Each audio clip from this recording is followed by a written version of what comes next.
Grandma, this one is for you. Kapu kaha loa ku makapea. Kanu ya ha loa ulu ha loa okalau ha loa ikeau la puka. Kapu kaha loa. Sacred is our kalo.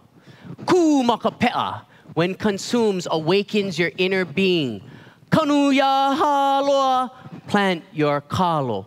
Ulu ha loa. To see it grow. Okalau ha loa. So that the people of ha loa ikeau la puka may one day emerge. Velina me ke aloha e na hoa o ku'u honua mama. Warm greetings, friends of beloved Mother Earth. My name is Daniel of the Lion's Den. Ke alani, a heavenly inspiration. Tatau Balavu, a supernatural Fijian being. Anthony, a 5th generation slave name. My DNA spurns from Fijian, Tahitian, East Indian, English, Austrian, Hungarian, and Japanese roots.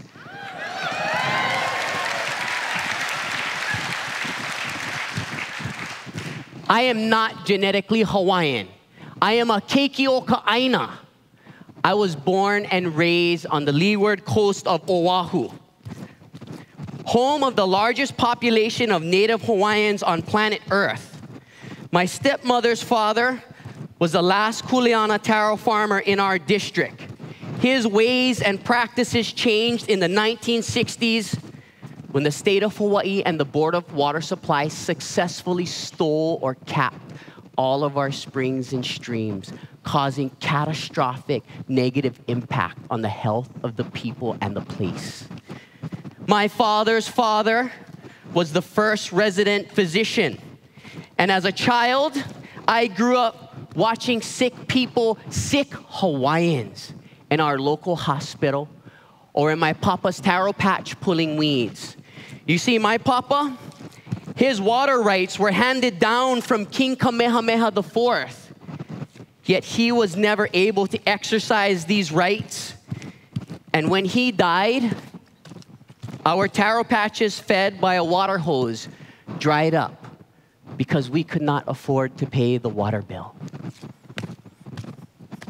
These social injustices caused great pain. And I was so full of rage as a teen that I rebelled against everything that my family valued. You see, at the time, I wanted to be a red-blooded American.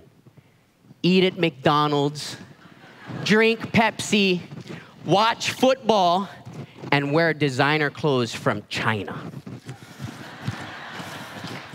You see this picture? This picture was the heart of my problem.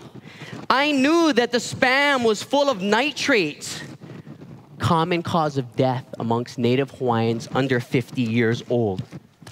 That the rice was commercially grown using harmful agrochemicals and perhaps even GMO'd. And that every ingredient was imported over 2,500 miles. I knew it was bad, but it tasted so good. And it made my family so mad. Like making Spam musubi my staple, I knew my choices were harmful to me, my community, and the world.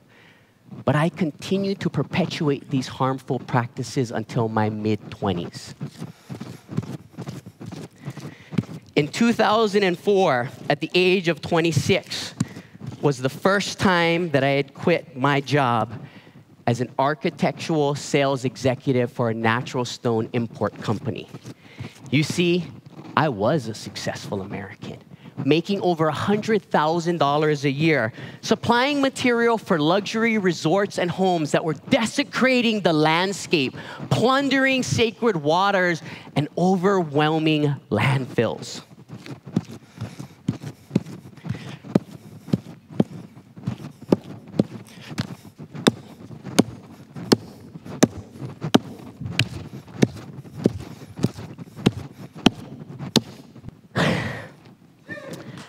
Thank you.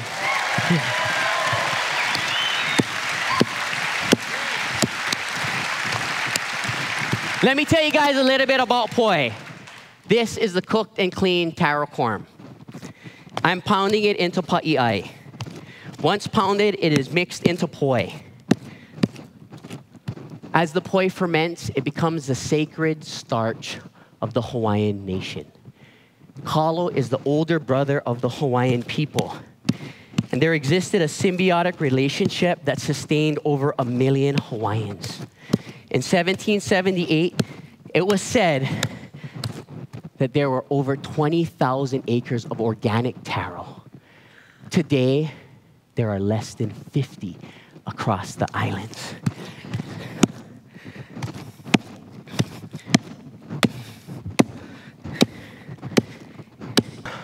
Between 2004 and 2008, I sustained myself by making poi weekly. 2008, I had my first daughter.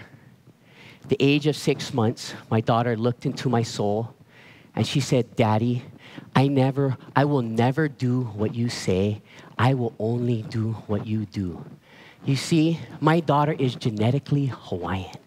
And I want nothing more than for my daughter to be a proud, healthy Hawaiian practicing her culture. So at the age of 28, I quit my job for the final time. And in 2009, I decided to pound 10,000 pounds of taro. People laughed. They said I was crazy. But by pounding 50 pounds per day, I was able to reach my goal by September. And in September, we decided to start the first traditional poi business in contemporary Hawaii.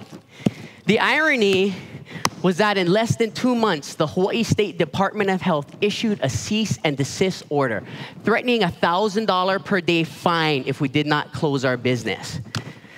Now, I knew making poi like our ancestors was the right thing to do, but I did not have the resources or support to fight them. We did, however, find a loophole. We could teach people to make their own poi, and so we started weekly poi nights. And we started a black market poi industry.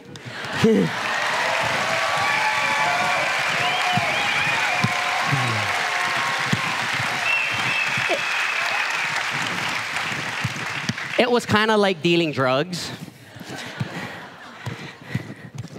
Things went well for about a year, and then in November of 2010, the Hawaii State Department of Health cited town restaurant for serving illegal paʻiʻai and forced them to throw away 20 pounds.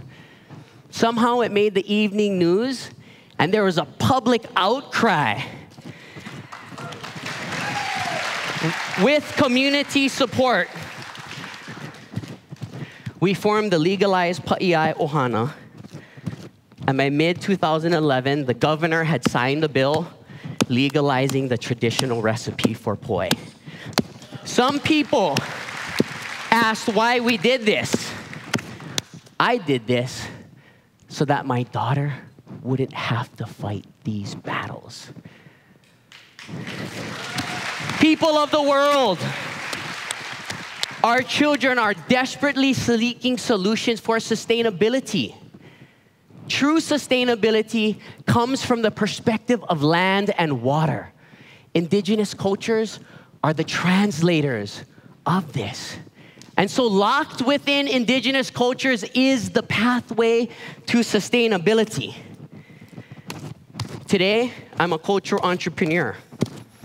I don't sell culture. I help others value it. I help to inspire them to see that there is a place for everyone to practice indigenous culture sustainably. Now, the people that I've inspired have started to inspire me. Sitting next to me is Lahela Peressa.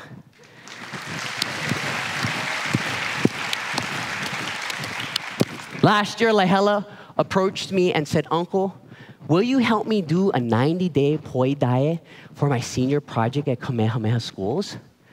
Long story short, Lahela inspired a lot of people.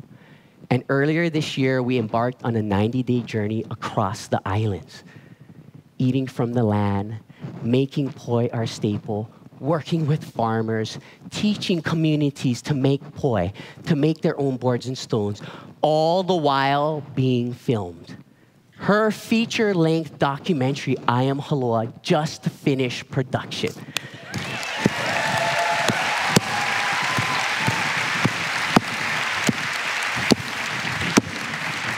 Lahela and her co-stars experienced phenomenal, positive energy, spiritually, physically, mentally, and socially.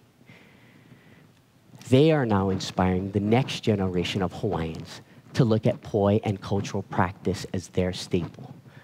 You see, when we practice the indigenous cultures of wherever we are at in the world, not only do we make it a better place, but we ensure its sustainability for the multitude of generations to come.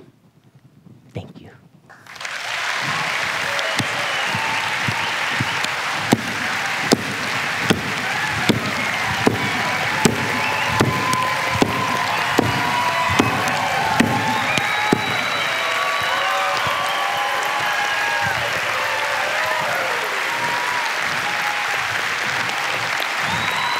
Thank you.